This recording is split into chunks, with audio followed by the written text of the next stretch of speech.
If you're hoping your future son doesn't get shortchanged downstairs, the first instinct is usually, what can my pregnant partner eat to make sure he has a big penis? Here's the hard truth. You can't override genetics. There's no magic food that guarantees a huge penis. But there is a way to avoid getting in the way of healthy development. And that's where biology, hormones, and smart nutrition come in. The real foundation of penis size. It's testosterone. During pregnancy, there's a critical window, roughly weeks 10 to 15, when the unborn baby boy gets a surge of testosterone. That hormone wave shapes male sexual development, including penile growth, within the limits of his genes. You can even get a rough clue about how much prenatal testosterone you were exposed to. Look at your index finger versus ring finger. A relatively longer ring finger compared to the index finger has been associated with higher prenatal testosterone. It's not a perfect test, but it's an interesting clue. So, point 1.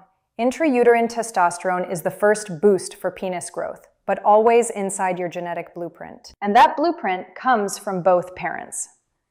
There's a popular idea that penis size is from the mother's side. In reality, it's polygenic, influenced by genes from both mother and father. Some sex-linked genes may come through the mother's X chromosome, but it's not as simple as only mom decides. How diet and environment can help. Testosterone is powerful, but it needs a supportive environment to do its job. That's where maternal diet and exposure come in. Let's start with the enemies. Ultra-processed industrial junk. Ready meals, ultra-processed food, stuff that sits in plastic for months, often come with plasticizers and softeners. These are endocrine disruptors.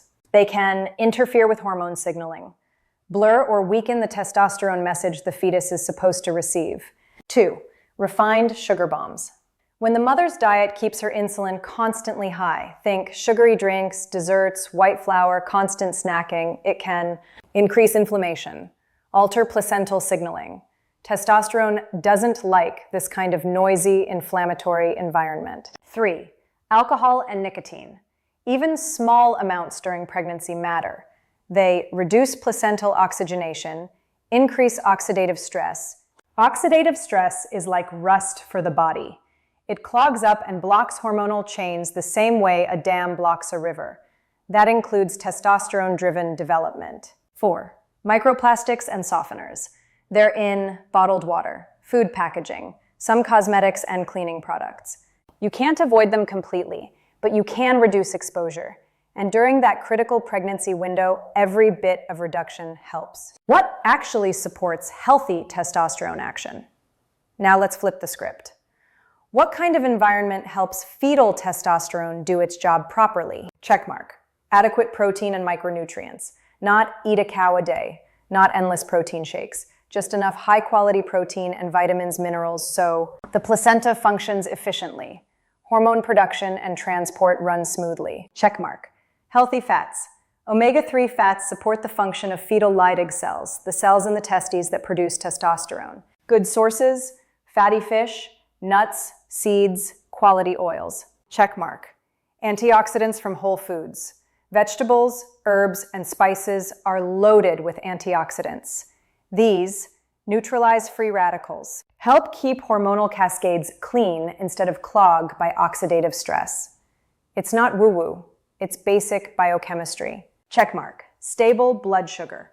Think less ultra-processed food, more whole grains, fiber, and balanced meals. A Mediterranean-style pattern, lots of vegetables, fish, beans, olive oil, nuts, is a good blueprint. Checkmark. Lower exposure to endocrine disruptors. Simple swaps. Glass or stainless steel over plastic when possible. Fresh food over heavily packaged convenience food.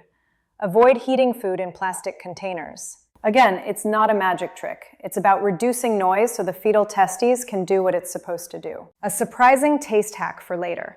Here's a cool side benefit most people don't know.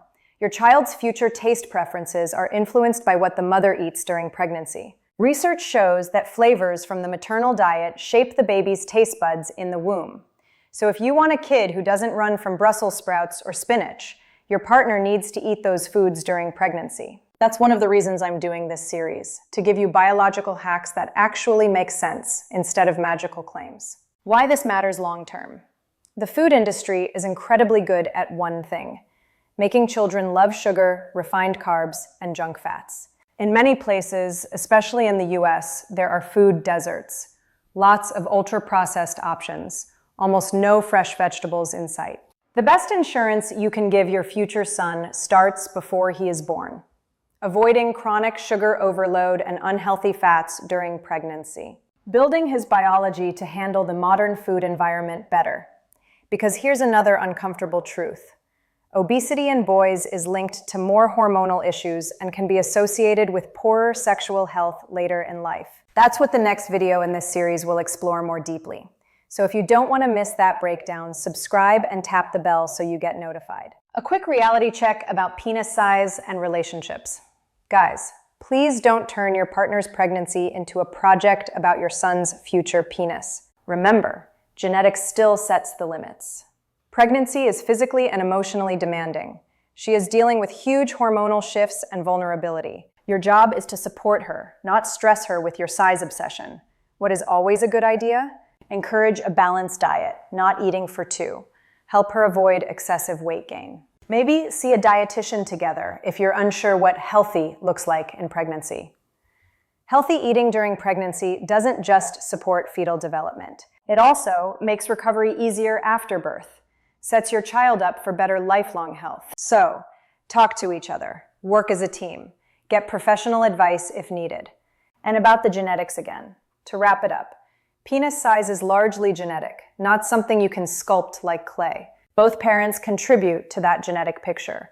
Hormones like testosterone, plus diet and environment during pregnancy, can influence how well that genetic potential is expressed, but they can't transform the blueprint. So yes, you can support healthy male development. You can avoid sabotaging hormonal signaling with junk food and toxins, but the goal should be a healthy son, not just a big penis.